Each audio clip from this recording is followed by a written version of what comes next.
In a dark and terrifying room, Yee-jae cries on his knees as he claims he doesn't deserve this because he didn't do anything wrong. A mysterious woman suddenly shoots Yee-jae and throws him off a plane, but even with a hole in his forehead, Yee-jae opens his eyes. This all started 7 years ago. Yee-jae is on his way to an interview at a very prestigious company when suddenly a man runs through a busy road and gets hit by a car. Yee-jae checks on the guy, but he dies as he clutches onto Yee-jae's arm, leaving him very shaken. Later during the interview, Yee-jae is still going through his trauma and he can't answer anything properly, so he doesn't get the job. Having failed to secure a job, Yee-jae graduates with a big student debt, so he has to start getting menial jobs like delivery guy and waiter. His family can't help him because his father is dead and his mother is a janitor that already sacrificed a lot to give him a good education. Yee-jae never stops sending resumes to various companies, but he repeatedly fails to get a full-time job. After 7 years of working part-time jobs, Yee-jae finally gets an interview at the big company again. Interviewer Tae-yu is impressed by the resume, and Yee-jae leaves the meeting with high hopes.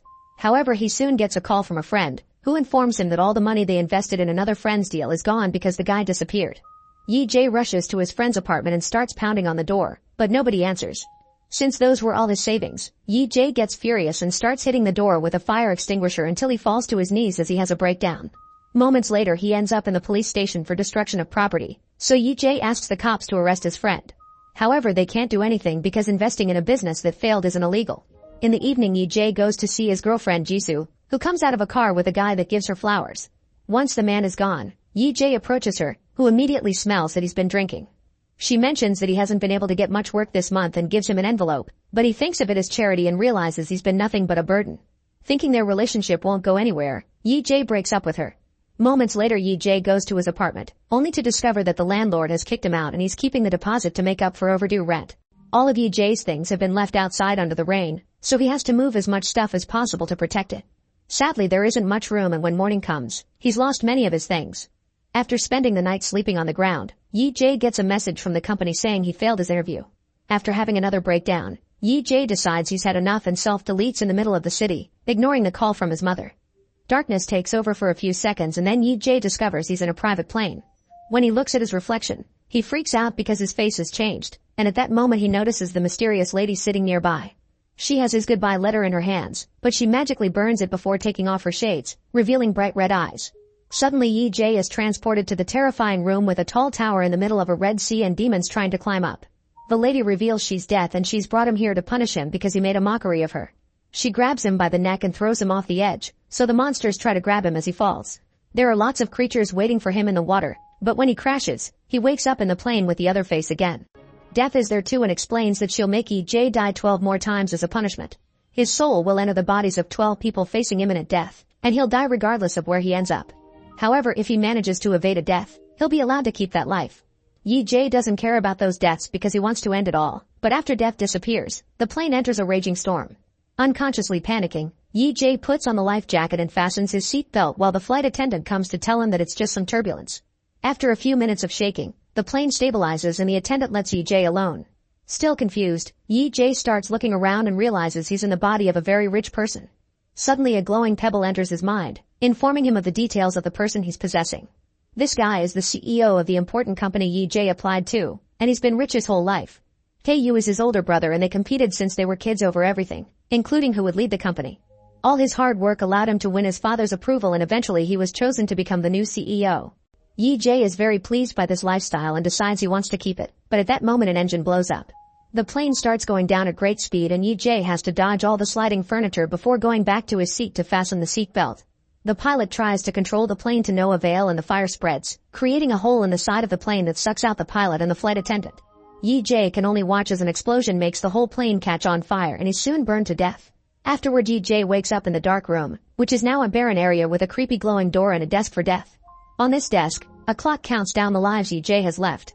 While Death puts a bunch of bullets in her gun, she explains a few things. The souls from those bodies are already dead so Yee-jae isn't stealing their lives, he's just giving the bodies a second chance. If he fails to survive in all of them, he'll go to hell, and Death decides to give him a preview. She grabs Yee-jae and takes him behind the door, where he sees indescribable horrors. When Death takes him out, Yee-jae has his breakdown, returning to the beginning. He doesn't understand what he did to deserve hell, so Death says he's guilty of finding her before she could find him. She also reveals that depending on his actions, if he survives in one of the 12 bodies, he may avoid going to hell. Yee-jae decides he'll try to survive after all and Death shoots him to send him into the second life. He finds himself falling from a plane in a new body wearing a sports jumpsuit but without a parachute. As he panics, he sees 3 other men jumping with him and carrying cameras. A man catches him to help him, and at that moment, the glowing pebble enters his mind. This body belongs to an adrenaline junkier who loves extreme sports and has done lots of crazy challenges, earning him 4 Guinness World Records. Today he's doing a challenge that consists of diving without a parachute from 1,000 miles above ground to land on a safety net. The event is being transmitted on national TV, and if he pulls it off, his sponsor will give him $3 billion in cash. The memory of the sponsor shows a guy playing with a lighter. The idea of such money makes Yee-jae want to complete the challenge, so he pushes the helper away and begins falling at great speed. The body lost the original soul but kept the abilities, so Yee-jae is feeling confident and even excited. When he finally reaches his destination, he misses the net and lands on the ground, instantly dying. Yee-jae appears in the dark room again, saying it's not fair to be considered a sinner because he didn't hurt anyone when he self-deleted. Def calls him selfish because he can't tell he did hurt people and shoots him to send him into the third life. Soon he wakes up in the body of a teenager at a school and notices a classmate laughing at the video of the death of the parachute guy. This tells Yee-jae that all these lives belong to the same reality. He considers hitting him for it, but at that moment the glowing pebble reaches his mind. This teenager lost his father at the age of 5 and was raised by a single mother, who works hard to pay for his needs. The boy wanted to make her proud, but he hated coming to school because Jin-sang and his friends kept harassing him with violence, robbery, or stupid pranks like throwing milk on him while recording him. However, he never told his mother this not to worry her. Eventually the boy felt like school became hell and his tormentors were demons, so he decided to self-delete. Yee-jae realizes that to survive he only has to choose not to self-delete. At that moment Jin-sang approaches him and reminds him to bring him milk before hitting him. Yee-jae refuses to be a victim and chases after him to knock him down with a chair. One of Jing-san's friends tries to stop him, but Yee-jae quickly subdues him before pushing Jing-san against the window, asking him to apologize. Suddenly someone knocks Yee-jae down. It's Tae-sok, a very strong teen who immediately overpowers him and beats him down. Then he and his friend hold Yee-jae down so that Jin-sang can punch him too while the classmates watch in fear. At that moment the teacher arrives so everyone goes to their place, but after class, Jing-san and his gang catch Yee-jae to beat him up again. Eventually even Tae-sok thinks it's too much and asks Jing-san to stop, but he doesn't care and keeps going. However, he finally stops when he sees the girl he likes watching them. Afterward Yee-jae goes to the boy's home and is shaken to see the photos and notes of the guy's mother, making him remember his own. His mom would leave dinner for him and go to work, which tired her a lot, so sometimes Yee-jae would join her to help her out in return. When the boy's mother comes home too, she notices her son has better manners, and Yee-jae almost cries as he remembers his own mother again. The next day, Yee-jae approaches Tae-sok in the bathroom to ask him why he lets Jin-sang boss him around if he's stronger, so Tae-sok explains that the real boss of the school is a senior student whose gang Jin-sang belongs to. If they mess with Jin-sang, then the older kids will destroy them. Later during lunchtime, Jin-sang hits Yee-jae again, so Yee-jae retaliates by throwing his bowl of noodles on Jin-sang's head. While Yee-jae goes away, Jin-sang orders Tae-sok to go after him, but Tae-sok refuses because he wants to eat lunch. He tells Jin-sang to wash and everyone laughs while a flashback reveals that Yee-jae told Tae-sok not to interfere because he had a plan. A humiliated Jin-sang goes to ask his seniors for help and the gang soon comes to the classroom ready to fight. However, when the leader sees that Jin-sang wants him to beat up a little wimp, the leader gets angry, calling Jin-sang a coward for not being able to handle a small boy. He doesn't want his gang to be associated with cowards, so he grabs Jin-sang and tells him to never approach them again. Proud of himself, Yee-jae makes fun of Jin-sang for his loss, and when Jin-sang tries to hit him, Tae-sok hits him first. Now nobody in the school respects Jin-sang anymore, and as he rushes out of the classroom, he discovers the girl he likes is with the senior leader. In the evening, Yee-jae goes for a run and is almost hit by a truck, but luckily the driver stops just in time. Distracted by this, Yee-jae doesn't hear Jin-sang approaching him from behind to hit him with a brick to make him fall, then he proceeds to beat him up to death. Yee-jae reappears in the dark room and yells at Death, causing her to throw him against the wall before stepping on his face and shooting him again.